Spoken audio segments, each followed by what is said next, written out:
1, 2.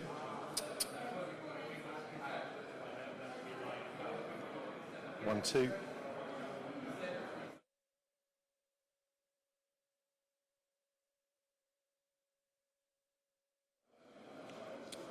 1, 2, 3, 4. 1, 2, 3, 4.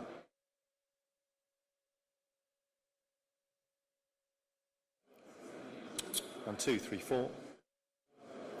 1, 2, 3, 4.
4, 5, 6, 7, 8, 9, 10.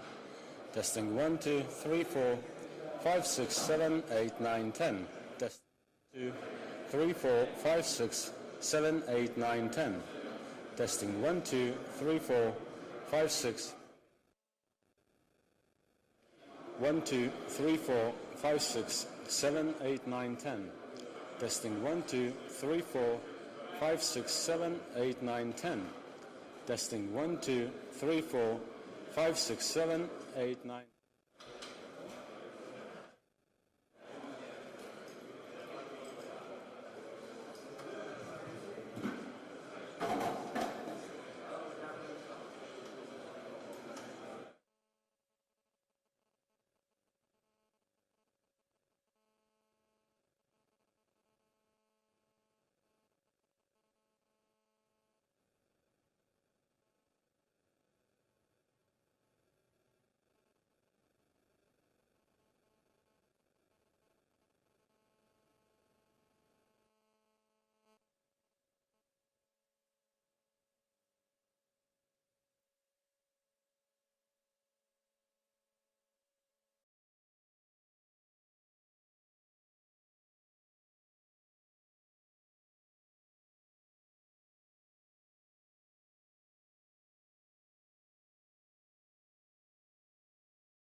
Donc voilà, là, je suis en train de parler au pupitre, test de sonorisation.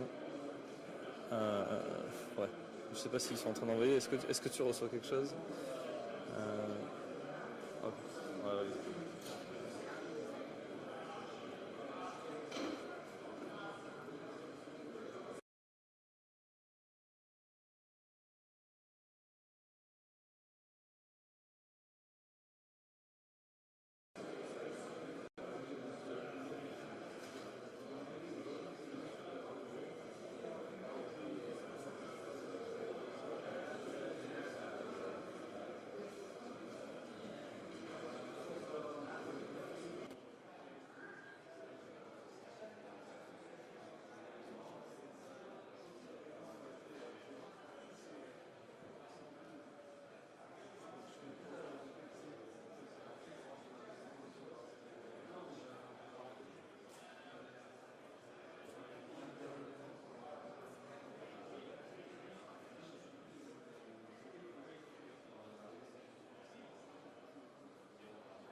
Ouais, donc test de transmission. Can we maybe shut the... Alright. Test de transmission, donc avec Paris, c'est bon. Ok, j'attends... ouais, Nico.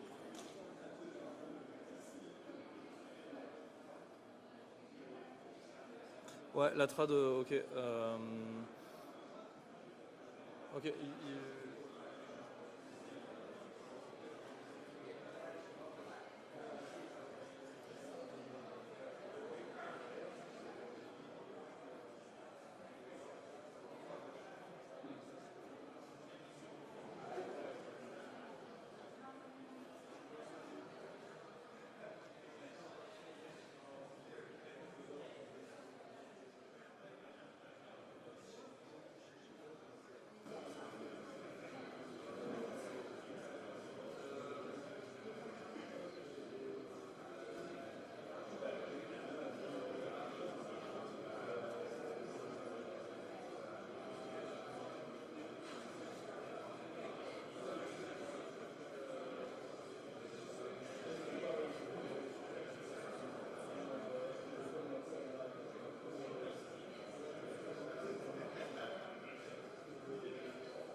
This one?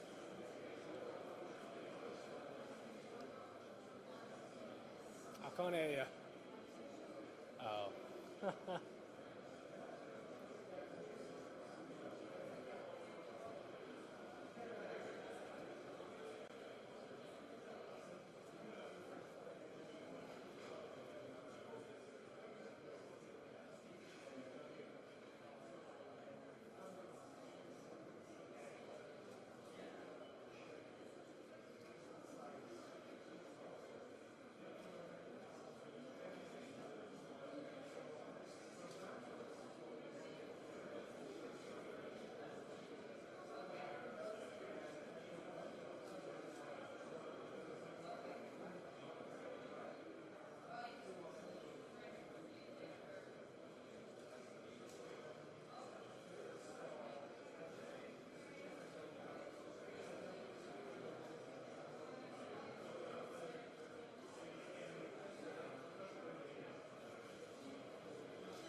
One, two.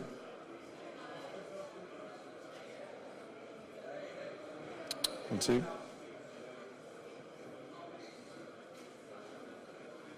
One, two.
One, two.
Thank you very much.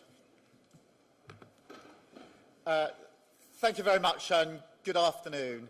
It's a real pleasure to be here with President Macron, a firm friend to me personally and a firm ally to the United Kingdom.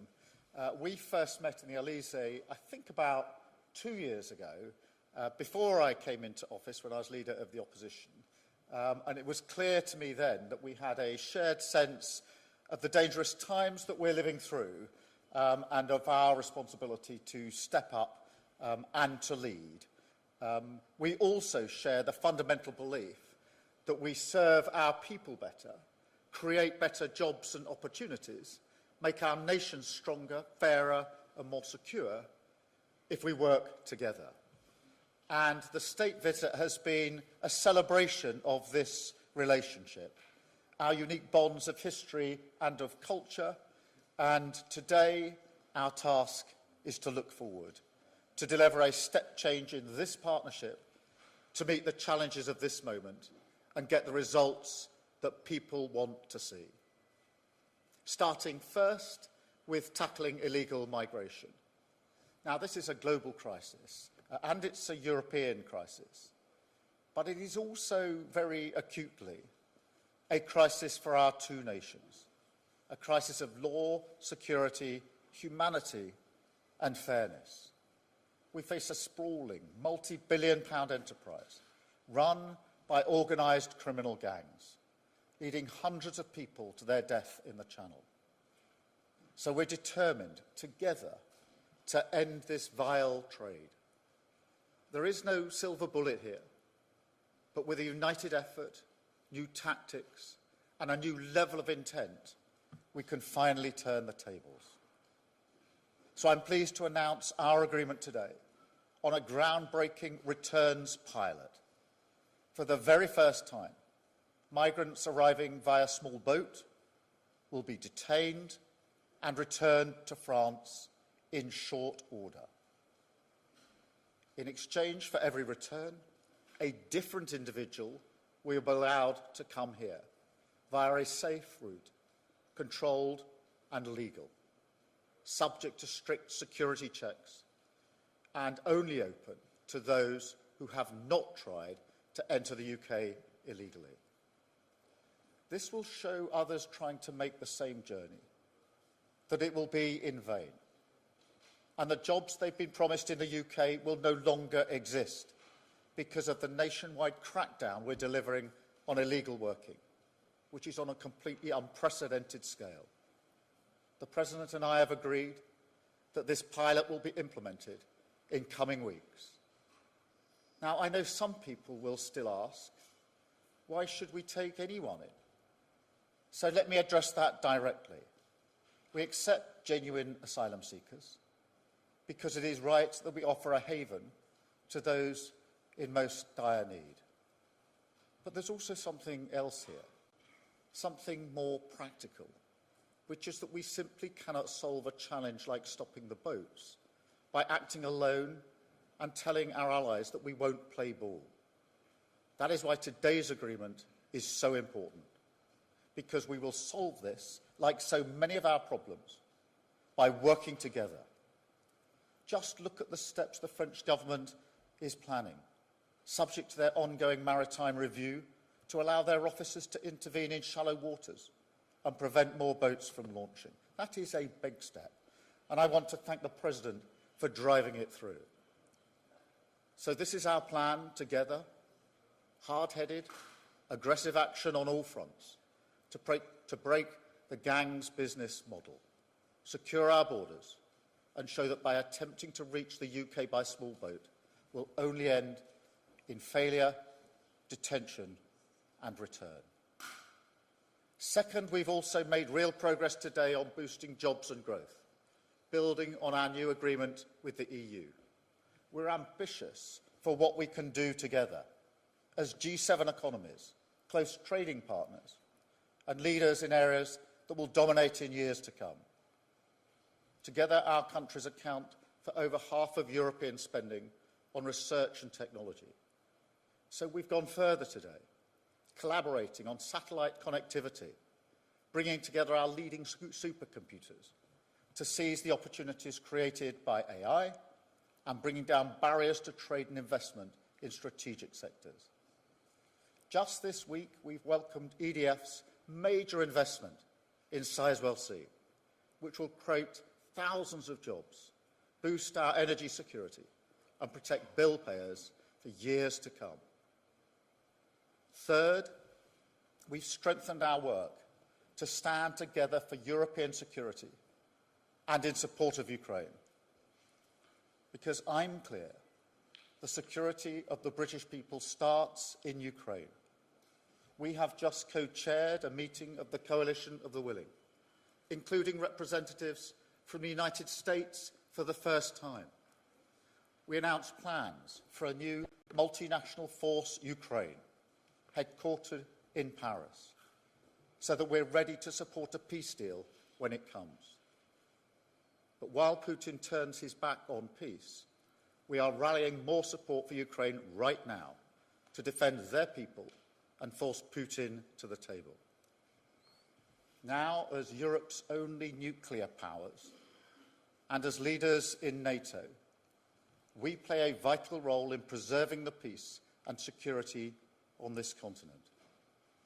So today we've updated the historic Lancaster House Treaty to protect our people and our way of work. This is a major modernisation. We are overhauling the combined Joint Expeditionary Force to make it 5 times larger, 50,000 troops strong, able to act across every domain. But we're going further. This morning, we signed the Northwood Declaration, confirming for the first time that we are coordinating our independent nuclear deterrence. From today, our adversaries will know that any extreme threat to this continent would prompt a response from our 2 nations. There is no greater demonstration of the importance of this relationship. And while we stand together for our collective defence, we must also deliver a defence dividend for working people. So we've agreed a deeper industrial partnership today to bring our defence industries closer than ever before. We're not just talking about stepping up. On defence, jobs and growth, we're delivering it. Previous governments tried and failed to secure results like this. We can achieve them now because we've taken the time and the care to do the real work, the quiet, serious diplomacy, to build proper relationships which multiply our strength and the opportunities that we enjoy. So, Emmanuel, thank you so much for being here. We represent 2 fiercely proud and independent nations, but by working together, we are delivering for our people, and we're a force for good in a dangerous world. Thank you, Emmanuel, and over to you. Thank you. Merci beaucoup, Monsieur le Premier ministre. Thank you very cher much, Keir. Prime Minister. Mesdames et Keir, Messieurs les ladies and ministres, gentlemen, généraux, ministers, amiral, generals, mesdames les ambassadrices, admirals, ambassadors, mesdames et messieurs, ladies and je veux gentlemen, d'abord I should like ici first remercier of Sa all Majesté here le roi thank His Charles III Majesty pour the King, son invitation à effectuer cette Charles, visite d'État, for his invitation la to première d'un undertake président this state français depuis visit, the 17 ans, first by a French president et for pour l'accueil 17 years, exceptionnel and que for nous the avons reçu avec mon outstanding épouse et ma welcome délégation. extended to Je veux également my, remercier le Premier wife ministre and my Keir Starmer delegation. I'd also like to pour la thank qualité Prime de nos Minister échanges Starmer au cours for du the 37e very sommet fruitful franco-britannique discussions during the aujourd'hui 37th à Franco-British Downing Street Summit today et à in l'instant même Downing à Northwood. Street and a few Monsieur le moments Premier ago in ministre, cher Northwood. Keir, vous Prime venez de Minister rappeler Keir, en you détail just recalled in beaucoup des avancées detail sur many lesquelles of the nous avons conclu des breakthroughs in accords, which we've reached je agreement crois, marquants pour les années et les décennies à venir. defining for Je the voudrais revenir coming sur years and decades. chacun I'd just d'entre eux. Je l'ai like rappelé to mardi run à through each of Westminster, them. I cette visite recall d'État in vient Westminster rappeler on la Tuesday, force de notre this alliance state visit au plan stratégique recalls the et la strength of our convergence alliance, retrouvée autour the d'intérêts strategic partagés et de level and projets the communs pour reset notre avenir à tous. around D'abord en matière de shared défense et de interests and sécurité. common projects Le for Royaume-Uni our et la France future. coopèrent déjà en In terms profondeur. of defense and Nous security, sommes les France deux and États the dotés UK have d'une in-depth arme nucléaire en cooperation Europe, with the 2 deux nuclear membres power permanents du states in Conseil de Europe, 2 sécurité en permanent Europe, members of the les deux UN armées d'emploi ayant le Security plus de Council capacité et in d'expérience Europe, de the combat, two armies that et have celles the qui font greatest ensemble capability and le combat haut du experience, spectre and those des that opérations cover antiterroristes les plus the sensibles high end of the à la chasse aux spectrum, sous-marins ennemis. anti-submarine Nous l'avons encore vu operations and tout sensitive à l'heure dans le commandement enemy conjoint submarine pour l'OTAN. hunting, as we saw Et depuis les traités de Lancaster House en 2010, nous avons une coopération qui ne porte pas que sur l'équipement et les opérations, mais aussi sur le nucléaire militaire. Cependant, les temps ont changé et notre partenariat doit aussi évoluer. Aujourd'hui, la question n'est plus seulement de faire des expéditions contre des terroristes dans des États faillis, mais de faire face à un conflit majeur en Europe, impliquant des États sophistiqués à l'horizon des prochaines années. Et dans cette hypothèse, l'Europe doit savoir qu'elle peut compter sur un môle stratégique avec la France et le Royaume-Uni. C'est pourquoi nous avons pris les mesures qui s'imposent, reflétées par la déclaration de Northwood que vous venez d'évoquer. D'abord, sur le nucléaire, nous avons pris 3 décisions importantes. La première concerne notre doctrine. En 1995, à Chequers, nous avions affirmé que nous ne voyions pas de situation où les intérêts vitaux de l'un soient affectés sans que ceux de l'autre. Aujourd'hui, dans le contexte radicalement différent qui est le nôtre, et dans l'esprit de la dimension européenne que j'ai pu déjà évoquer, nous allons plus loin. Mentioned, we're going even further. We recognize that we can conceive of no situation of extreme threat in Europe that would not prompt a rapid response on our part, whatever the nature of that response. Second decision is that we're not ruling out the coordination of our C'est un message que doivent entendre nos partenaires et nos adversaires. La La troisième, c'est le choix d'approfondir encore notre coopération dans le domaine de la dissuasion, que ce soit pour la politique, les capacités ou les opérations. Nous avons décidé pour cela d'établir une structure commune, le groupe de supervision nucléaire, qui sera chargé d'animer cette coopération. Ce sont des décisions fondamentales que nous avons prises aujourd'hui dans l'accord signé.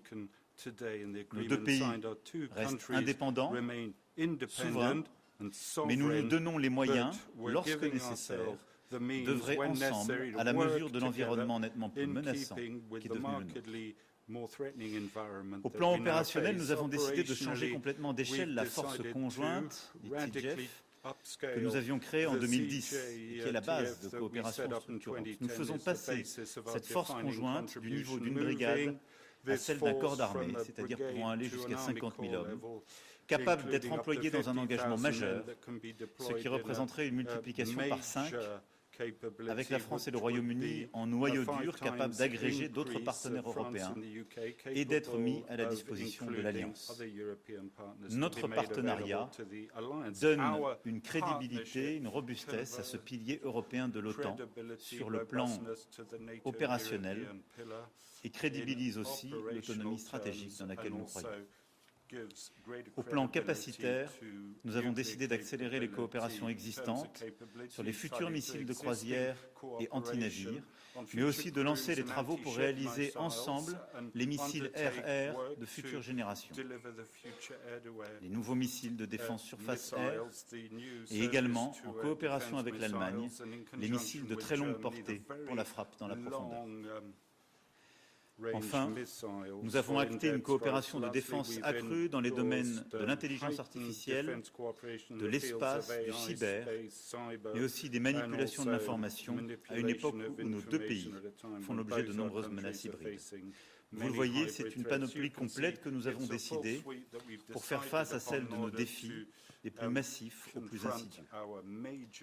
Le Royaume-Uni a une position singulière en Europe, mais nos menaces n'ont pas de frontières institutionnelles et notre solidarité non plus.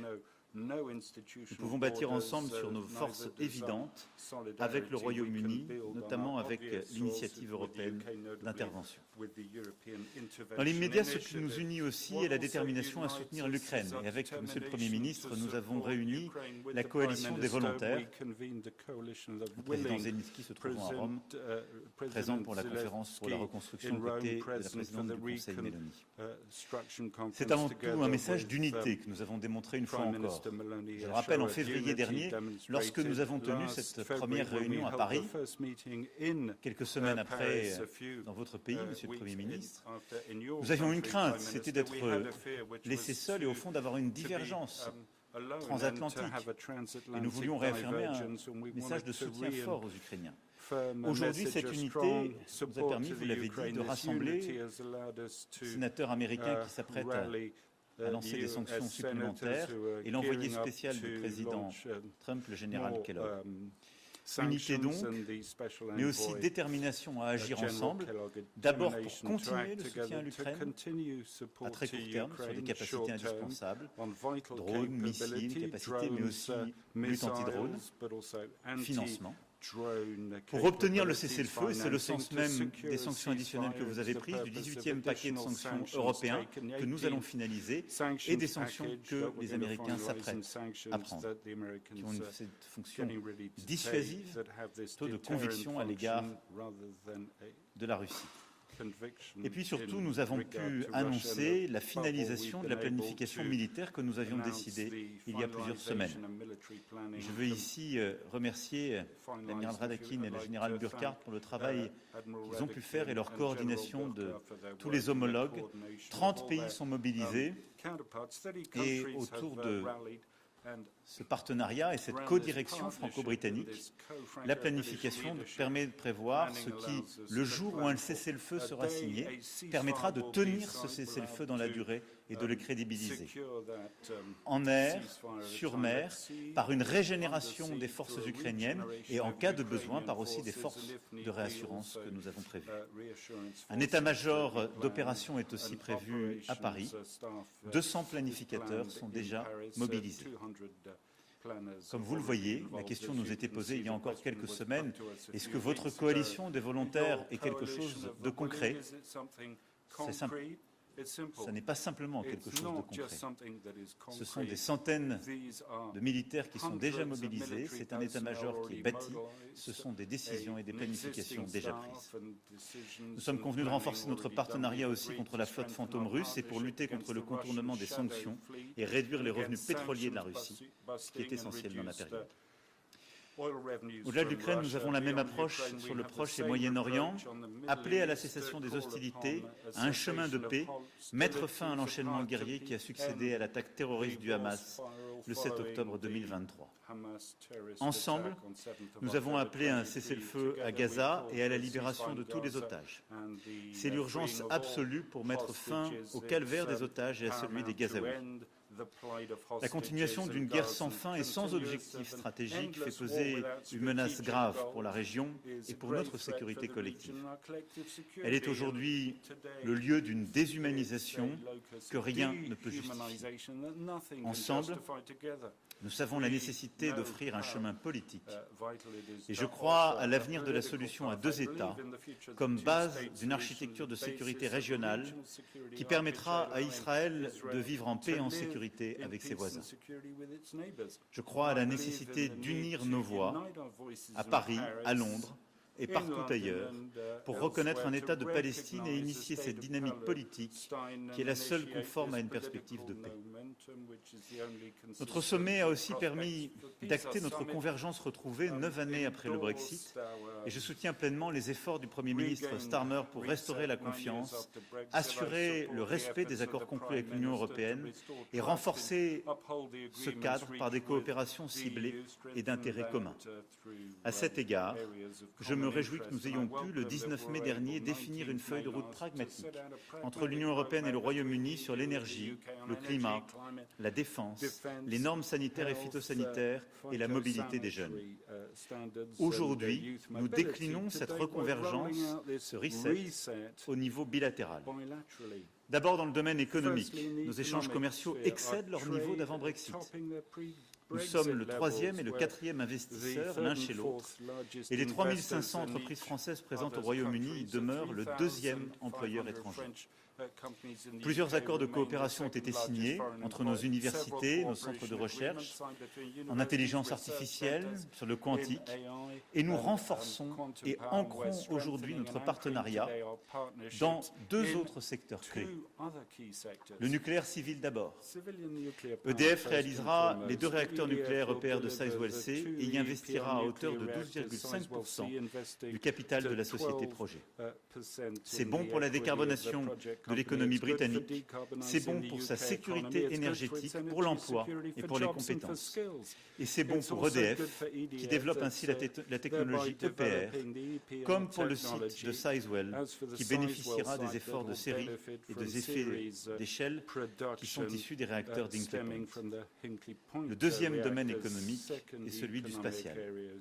Le gouvernement britannique participera à l'augmentation de capital de Telsat, venant s'ajouter à l'augmentation que nous avons annoncée le 19 juin, ce qui porte le montant total à 1,5 milliard d'euros et permet à nos partenaires britanniques de conserver au même niveau leur part dans le capital de l'entreprise. Nous soutenons ainsi le plan stratégique de croissance de Telsat, le développement de sa constellation LEO et renforçons notre partenariat européen en matière de connectivité spatiale. Dans ces 2 domaines, le nucléaire civil et le spatial, qui sont 2 domaines d'avenir, ce sommet permet des avancées massives. Et puis dans le domaine culturel, et c'est avec 300 000 Français installés au Royaume-Uni et les 150 000 Britanniques en France un enjeu important de notre relation, nous avons eu le plaisir ensemble d'annoncer hier le prêt et l'exposition au British Museum de septembre 2026 à juillet 2027 de la tapisserie de Bayeux, qui est sans doute l'œuvre la plus symbolique de notre histoire partagée, et dans le sens inverse du trésor de Sutton Hoo et d'autres œuvres insignes du patrimoine britannique qui seront exposées à Caen et à Rouen. Tout sera mis en œuvre pour assurer la protection de ces trésors nationaux.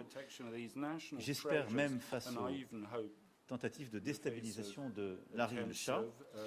Et le processus sera étroitement suivi par des experts pour veiller à la conservation des œuvres.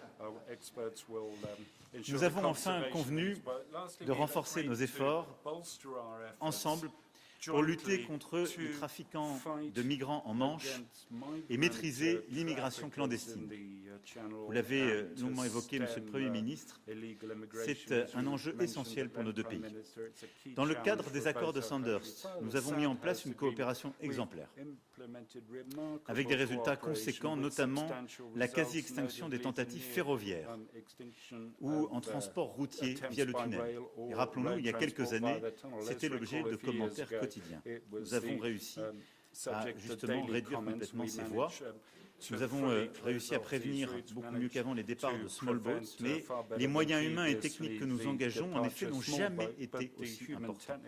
Néanmoins, nous constatons depuis janvier dernier une hausse des traversées illégales avec des modalités nouvelles, celles qu'on appelle les taxi boats. Les passeurs prenant toujours plus de risques pour faire ces traversées et faisant courir davantage de risques à ces personnes qui fuient la misère dans leur pays. C'est en effet l'adaptation permanente face au renforcement de nos contrôles. Nous mobilisons en effet aujourd'hui plus de 1200 forces de sécurité et d'intervention. C'est un problème des 2 côtés de la Manche, outre la tension que cette situation génère dans nos territoires du Nord comme sur vos côtes. C'est pourquoi nous allons renforcer notre action partagée sur plusieurs fronts.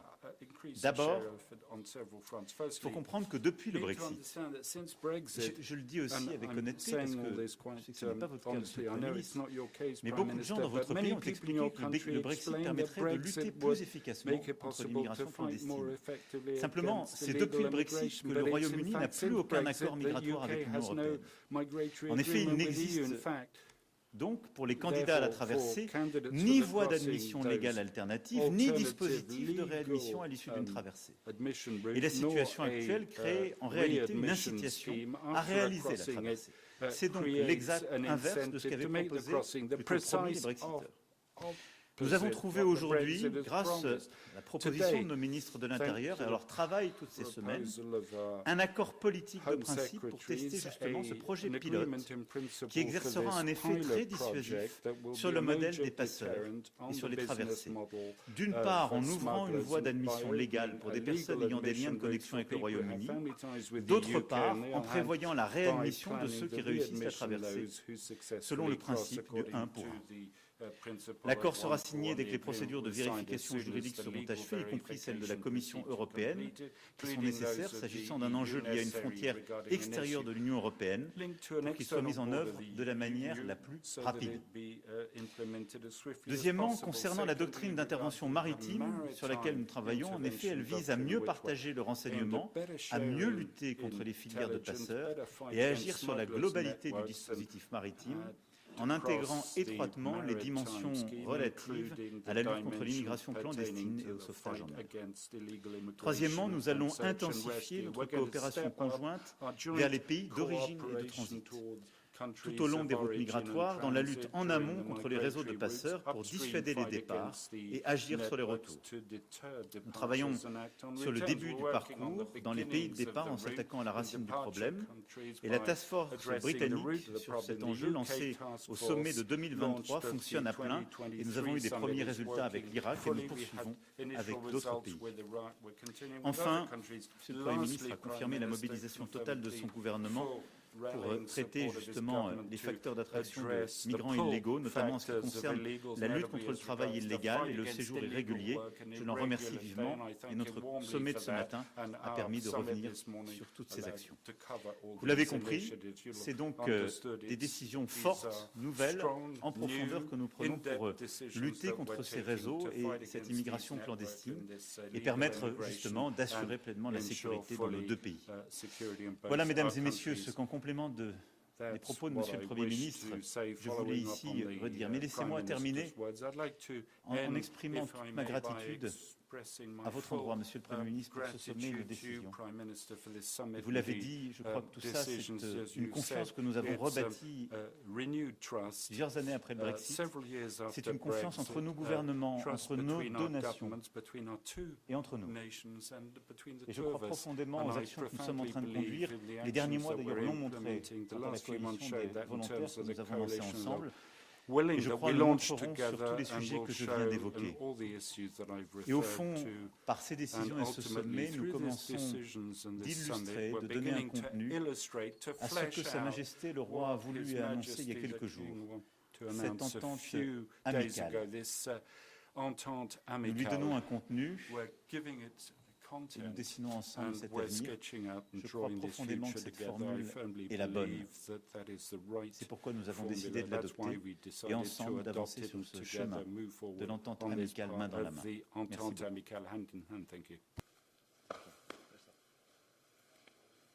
Thank you very much, Emmanuel.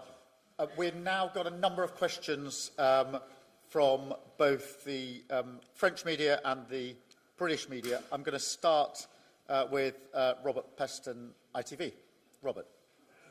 Hello, it's Robert Peston, ITV, as you said, Prime Minister. Prime Minister, can a pilot that will see relatively few expulsions each week really have any serious deterrent effect when there are about 800 a week on average currently crossing the Channel? Monsieur le Président, pourquoi est-ce que votre police ne fait pas plus pour empêcher les demandeurs d'asile de traverser la Manche? Après tout, vous avez reçu 700 millions de livres du gouvernement britannique. And then if I may, to both of you, I don't know if this is a lighter note or not. Especially one question. We're on well, third one, be very brief. I think it's not completely unfair to say that you are sort of members of the slightly beleaguered class of centrist leaders, and I wondered if you'd shared any survival tips with each other. Robert, thank you very much for your question. Firstly, on the returns pilot, the first thing to appreciate is this is groundbreaking because this is a scheme intended to break the model and to make it clear that if you cross in a small boat, then you'll end up where you started. And the purpose of that is a pilot to break the model, and therefore, obviously, the numbers, if successful, will ramp up, but it's a pilot to break the model. That is the whole point of it. It is groundbreaking, and it's no wonder that for years, British governments, previous governments, have been trying to secure a deal like this, a returns agreement like this, because all governments have realised just how important it is. And we've now been able to agree it, and we've agreed it because we have cooperated, collaborated through serious diplomacy to get an outcome which is best for both of our countries. And so I'm very pleased that we've been able to agree this here today. Emmanuel. Merci beaucoup pour votre question. La première chose, je l'ai dit, nous travaillons efficacement et nous avons des accords qui sont déjà solides. Je ne voudrais pas que s'installe l'idée que nous ne faisons pas notre travail et que nous gaspillons l'argent britannique. Je veux d'ailleurs vous rappeler que lorsque vous mettez un pound, nous mettons 3 euros. Et donc, nous mettons beaucoup d'argent pour défendre la frontière qui est une frontière extérieure de l'Union européenne. La deuxième chose, nous avons éteint des voies de passage. La voie terrestre, la voie ferroviaire et beaucoup réduit celle de ces small boats qu'on évoquait. Simplement, les passeurs s'adaptent et nous devons adapter notre réponse. Ensuite, je le rappelais, nous devons surtout adapter la réponse au Brexit. C'est qu'on a vendu au peuple britannique un mensonge, qui est que le problème c'était l'Europe. Simplement, en laissant un vide juridique, le problème c'est devenu le Brexit. Et avec votre gouvernement, nous sommes pragmatiques et nous apportons pour la première fois depuis 9 ans une réponse. Une réponse pour permettre que des gens qui ont des liens que vous voulez prendre, qui sont utiles pour votre pays, soient admis légalement, sans prendre le moindre risque, et pour aider à ce retour, justement, avec le principe du 1 pour 1, gens que vous ne voulez pas, qui n'ont pas de retour. Et en faisant nous, c'est toute la difficulté qu'il y a derrière ce projet pilote. C'est aussi pour ça qu'on a tout ce travail avec l'Union européenne. C'est qu'il nous faut faire fonctionner les accords de Dublin. Parce qu'en aucun cas, la France ne va récupérer les gens que vous ne voulez pas. On doit ensuite nous faire fonctionner les accords avec les pays de première entrée. La France ne peut pas devenir le réceptacle des gens à qui vous ne donnez pas l'asile. C'est normal, vous seriez comme nous. Et donc on doit nous faire refonctionner nos accords. C'est pour ça qu'il faut qu'on ait la coopération des Espagnols, des Italiens, des Grecs, et vous nous aider à l'obtenir. Voilà, donc je crois que c'est un bon accord. On fait le travail, on a des résultats, on doit s'adapter, on ne laisse rien faire. Et je veux le redire ici aussi, ce qu'on a réussi à obtenir, par exemple avec l'Irak ces derniers mois, ensemble, par notre task force commune, est très important parce qu'à la fin, un tiers des clandestins, des immigrants illégaux qui sont sur l'espace de Schengen sont des gens qui veulent accéder à votre territoire. Et donc le clé de la réponse, évidemment, ce qu'on fait à notre frontière commune. Mais c'est réussir à avoir une gestion préventive avec les pays de départ et les pays de transit, et réussir à éteindre les raisons pour lesquelles ils veulent traverser. Et donc, exactement ce que le gouvernement est en train de faire sur les cartes d'identité, sur la lutte contre le travail illégal, parce que c'est la raison pour laquelle ils ne veulent pas l'asile chez nous, d'ailleurs. Ils le veulent chez vous. Voilà, donc on travaille sérieusement, loin de toute démagogie, ce qui me permet de répondre à votre deuxième question, qui est que je crois profondément que notre responsabilité dans ce moment, d'abord c'est de toujours en revenir aux faits, à la science, à la complexité du monde, et d'expliquer ce que nous faisons, et d'expliquer que face à ça, on peut avoir des désaccords politiques, les uns avec les autres, mais qu'il ne faut jamais céder à la tentation des populistes, qui généralement est un déni de science ou un travestissement des faits. C'est ça qui nous distingue. Et ça, je crois que c'est vraiment un cœur de doctrine qu'on ne doit pas abandonner. Ensuite, c'est la conviction que la réponse à nos problèmes, qui sont de plus en plus complexes, passe par la coopération. Une approche européenne, une coopération. Là où les populistes vous ont souvent vendu une réponse qui passe par le repli nationaliste. Est-ce que les problèmes budgétaires, les problèmes d'immigration clandestine, les problèmes de croissance de la Grande-Bretagne d'il y a 9 ans ont été réglés par le Brexit? Non. Ils sont en train d'être réglés par un gouvernement qui veut se réengager avec ses partenaires de confiance et avec l'Europe. Et c'est ça la responsabilité de gouvernements comme les nôtres. Enfin, vous savez, je ne me suis jamais senti isolé, parce que je me souviens très bien du jour où j'ai été élu. C'était quelques mois après le Brexit, quelques mois après la première élection du président Trump, et dans un moment où on disait c'est fini pour tous les gens qui sont progressistes, qui ont une vision du monde complexe ou qui osent mettre le drapeau européen sur une estrade. L'élection de 2017 a démontré le contraire. Je souhaite à beaucoup de dirigeants européens de continuer à gouverner en expliquant à leur peuple la vérité des choses, la complexité du monde, et en proposant des solutions, je crois, d'avenir, au fond, en portant de l'espoir. Nos sociétés vont complètement se replier sur elles-mêmes, ce qui n'est ni la solution à nos problèmes, ni ce qui permettra à nos jeunesses de regarder de l'avant. Donc je suis plutôt, au contraire, très optimiste. Robert, just on the third bit of your question, it is the mission of this government and my mission to re-engage and to re-establish our place on the global stage through cooperation, serious, a quiet diplomacy to get results for the British public. And that's the way we've gone about our business, and that is exactly how we've come to the agreement we have today on the returns agreement. But can I just add to something Emmanuel said, because I think this is really important, because irregular migration is a serious problem across the world, across Europe. It is a common problem for all European countries. It is now on the agenda of practically all European meetings in a way it simply wouldn't have been years ago, but it requires a serious, pragmatic response. Not the politics, the performative politics of the easy answers.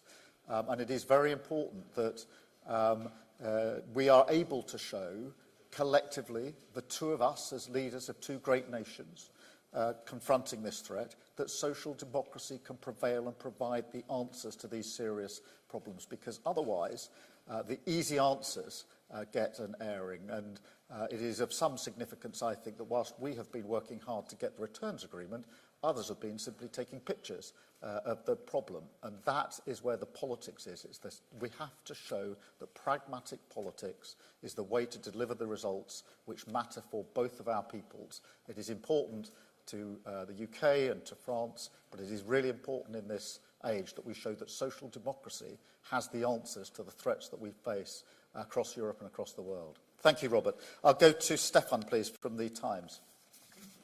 Thank you, Prime Minister. Stefan Bocher from The Times.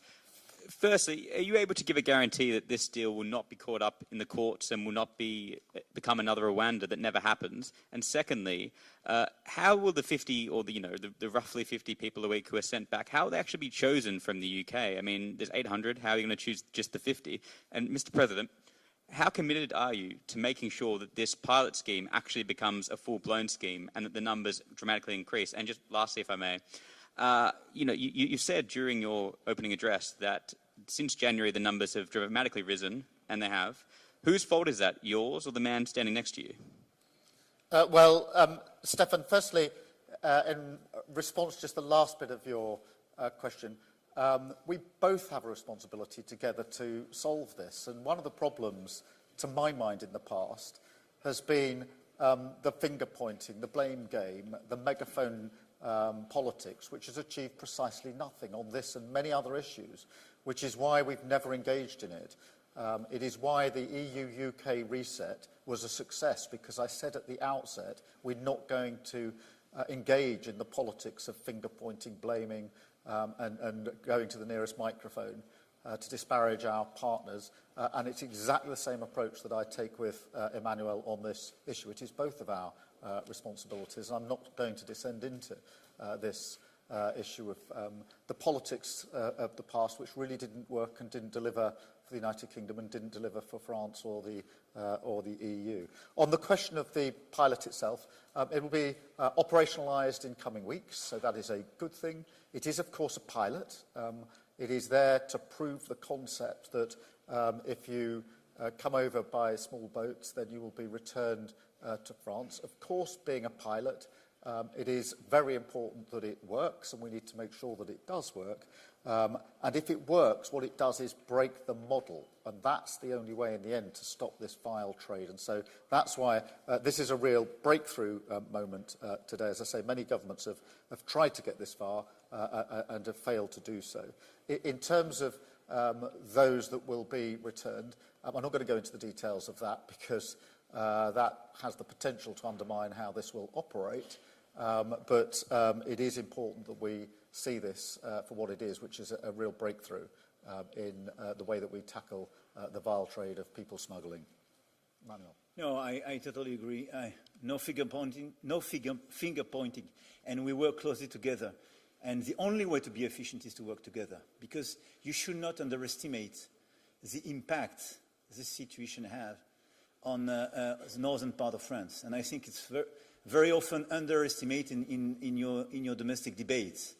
But it's not a gift for Calais, Dunkirk, and a lot of cities in France to have all these illegal migrants. And even when you go to these migrants and offer them asylum in France and some solutions, they just refuse. They want to cross the channel. So we have no other options than working closely together, and this is not an easy situation for French people and all the cities, and I want to thank all the mayors and population of north of France for their contribution to this common work. Second, what is very important to understand is this is a collaborative, cooperative, and comprehensive plan, working from the origin country, the increasing and the adaptation of our bilateral action, and the fight against precisely this illegal situation on your soil. And this is the efficiency on this new plan, and I'm totally committed to make it work, because this is clearly our willingness and our common interests. And this pilot project, I wanted to insist on one point. This is a deterrence effect. And beyond the figures you mentioned, the point and what we want to do is precisely to have this deterrence effect vis-à-vis all these smugglers and all the traffickers, in order to send a message that we are efficient and they have no more interest to try to play with the rules. Thank you so much. I'll go now to Christelle, if I may, from France Television. Président, la première question s'adresse à vous. Vous envisagez donc une réponse rapide si les deux pays, en cas de menace extrême à la sécurité de l'Europe. Alors qu'entendez-vous par menace extrême? Et est-ce que l'Ukraine ferait partie du périmètre d'intervention si une force de réassurance est mise en place? Question maintenant, Monsieur le Premier ministre. Quelle forme pourrait prendre la coordination entre les deux pays? Avec quel type d'opération? Et puis, comment pourriez-vous arbitrer entre votre engagement vis-à-vis des États-Unis et votre engagement vis-à-vis de la France? Je vais d'abord faire le distinguo. Merci pour votre question. Quand on parle de force de réassurance à l'égard de l'Ukraine, ça n'a rien à voir avec la doctrine que nous venons d'évoquer. Pas d'ambiguïté. Nous avons avec l'Ukraine un plan qui est d'abord l'aide d'armes, de capacités, de soutien, de formation à court terme. Ensuite, le jour du cessez-le-feu, nous avons mis en place un plan, et c'est tout le travail qui a été fait par nos deux chefs d'état-major armés, qui est précisément d'organiser la coalition, les 30 pays qui sont partenaires, et de voir dans les airs, sur mer, pour régénérer l'armée ukrainienne, comment pouvoir tenir ce cessez-le-feu. Et au-delà de ça, nous avons un schéma de force de réassurance qui est de pouvoir envoyer un signalement stratégique. Ça, c'est une chose. Totalement à côté de ça, ça n'a rien à voir. Nous avons décidé de coordonner nos doctrines nucléaires de manière totalement inédite.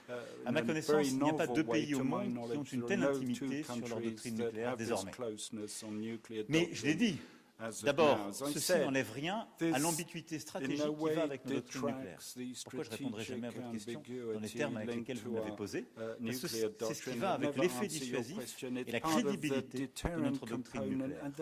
Ensuite, parce que nous avons décidé d'une coordination, d'échanges stratégiques, de partenariats aussi opérationnels et capacitaires. Mais l'un comme l'autre, nous restons pleinement souverains et indépendants dans le déclenchement et le pilotage de nos capacités nucléaires. Donc je veux vraiment distinguer les sujets, parce que je crois que sinon, ce serait une confusion qui serait nuisible à tout ce qu'on a fait. Ce sont deux exercices totalement distincts. Mais au fond, nous expliquons que on a des doctrines, chacun pour ce qui nous concerne. La doctrine française est connue, je l'ai réaffirmé il y a maintenant plus de 3 ans sur ce sujet. Mais à côté de ça, on met en place cette coordination qui n'enlève rien à notre indépendance, et ceci est totalement distinct de ce que nous faisons sur l'Ukraine. Thank you very much. Just on the nuclear agreement that we've reached today, it is truly historic. Now, I understand why there's a lot of focus and attention on the irregular migration agreement that we've reached today. That is in itself extremely important. But I would say the nuclear agreement that we've reached is equally important and significant and historic, because we are the two nuclear nations in Europe, and we've agreed to take an incredible step forward this morning in relation to how we coordinate our capabilities in support of Europe and in support of NATO. And that is a historic moment for both of our countries, a historic moment for Europe and for the world. And you ask about the US and Europe. I have no doubt in my mind that NATO has been the single most effective military alliance ever, and for decades has allowed us to live in peace. And it is our responsibility not just to look back and celebrate that fact, but to ensure as joint leaders that we take forward and make sure that that is there for many, many years to come. The way to do that, as I've argued many times now, is for Europe to step up and do more. For Europe to do more in its own collective defence.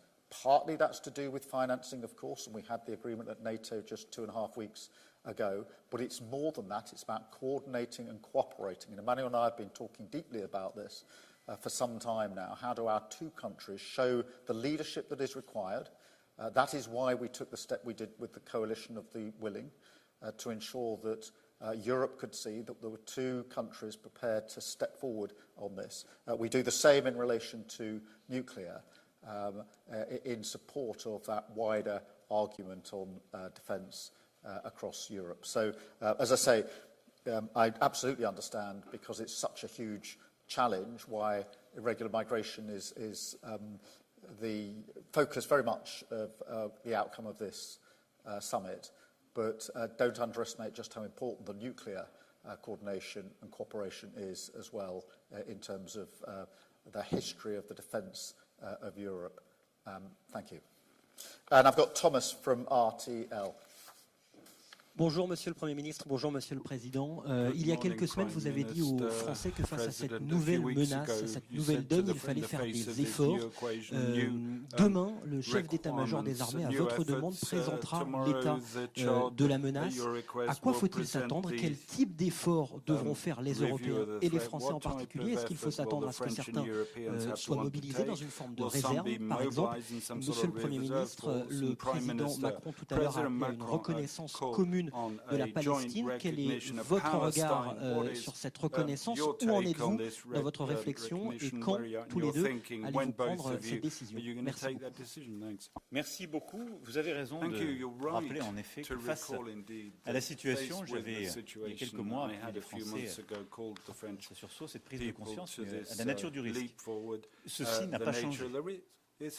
À la fois parce que nous devons continuer d'aider l'Ukraine, qui est aux avant-postes, parce que la menace russe est là, et parce que la détermination russe est là aussi. Et vous avez, sur le sol européen, géographiquement c'est le cas, à la frontière de l'Union européenne, à quelques milliers de kilomètres à peine de Paris, une puissance dotée du nucléaire, qui aujourd'hui alloue 40% de son budget à un effort militaire, et qui à marche forcée construit des capacités dans tous les domaines, et dont rien n'indique qu'elle n'a décidé de s'arrêter à ce qu'elle s'est d'ailleurs fixée pour elle-même et de manière momentanée comme le déclenchement de la guerre. Mais la Russie n'a jamais tenu ses engagements depuis le début. Donc oui, nous devons faire face à ce risque, qui n'est d'ailleurs pas le seul, parce qu'à côté de ça, la menace terroriste demeure, parce que nous avons d'autres formes de conflictualité qui existent, parce que la menace maritime, cyber, spatiale est là, avec d'autres grandes puissances. Le chef d'état-major des armées demain expliquera la nature du risque aussi, tous les efforts qui ont été faits à travers les 2 lois de programmation militaire, qui est un effort inédit de la nation française. Parce que nous n'avons pas attendu, heureusement, nous avons commencé dès 2017 par une revue stratégique, puis par une première loi de programmation militaire qui a réparé, une deuxième loi de programmation militaire qui nous permet d'aller plus loin. Mais très clairement, nous devons aujourd'hui réviser notre programmation et notre stratégie. La réviser à la lumière du changement de la nature du risque. Et c'est pourquoi Général Burkhardt, donc demain, fera ses explications, et je m'exprimerai à Brienne, comme il est de coutume, chez le ministre des Armées dimanche soir, la veille de notre fête nationale, pour annoncer quelques décisions stratégiques d'investissement pour l'avenir. Sur la question qui est ensuite posée de mobilisation de nos compatriotes, nous avons fait le choix, il y a maintenant près de 3 décennies, d'une armée de métier complète et de la fin de la conscription. Nous avons aussi fait le choix de la compléter par une réserve. Et dans notre loi de programmation militaire en cours, cette réserve atteint des niveaux inédits, que rappellera d'ailleurs demain le général. C'est quelque chose qui vient épauler notre armée et qui permet de mobiliser des capacités et des compétences dans la société civile et de revisiter ce pacte armée-nation qui est si important. Nous devons et nous allons accélérer sur ce point. Une autre question est celle du service national. Sur ce point, en début d'année, j'ai demandé un travail au ministre, au Sénat. Il est en train d'être finalisé. Il fera l'objet d'études complémentaires durant l'été. Et à la fin de l'été, début de l'automne, conformément au calendrier que j'ai donné en début d'année, je reviendrai vers vous pour pouvoir expliquer les décisions qui sont les nôtres et qui, évidemment, s'inscriront dans la programmation budgétaire. Thank you. Just following on from that, I just want to say a few more words about the Coalition of the Willing, because today we have signed off the mature plans. So we've been in the military planning stage for some months now, intensely amongst a number of countries working together. We have now finalised the plan, ready to be operationalised, and so that's a really important step forward, and I pay tribute to all the planners for having got that work done in that time. I'm absolutely convinced that the work needs to be done now and not after the event of a ceasefire.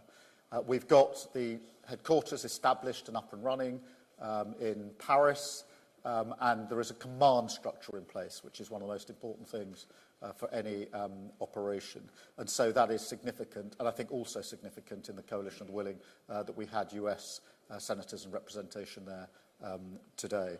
On the separate question of recognition of Palestine, let me start by saying that the situation in Gaza is utterly intolerable. We need a ceasefire. We need aid to go in at volume, at pace, in a way that simply isn't happening on the ground at the moment. And of course, we need the hostages to be released. They've been held for a very, very long time. And so we must get to that. It has been a long-standing policy of the Labour Party and of this government to recognise Palestine as part of the process, and that remains our position, not least because I do not think it's possible to have a lasting peace in the Middle East if we don't have a two-state solution. But the focus now has to be unrelentingly on getting the ceasefire that will allow the space for the politics to take over from the fighting and allow the space for the aid to get in and for the hostages to get out. And Emmanuel and I, as you can imagine, talk about this and many other issues to align our thinking and walk forward. Thank you very much indeed. Thank you very much indeed. Thank you. Merci beaucoup. Thank you, Keir.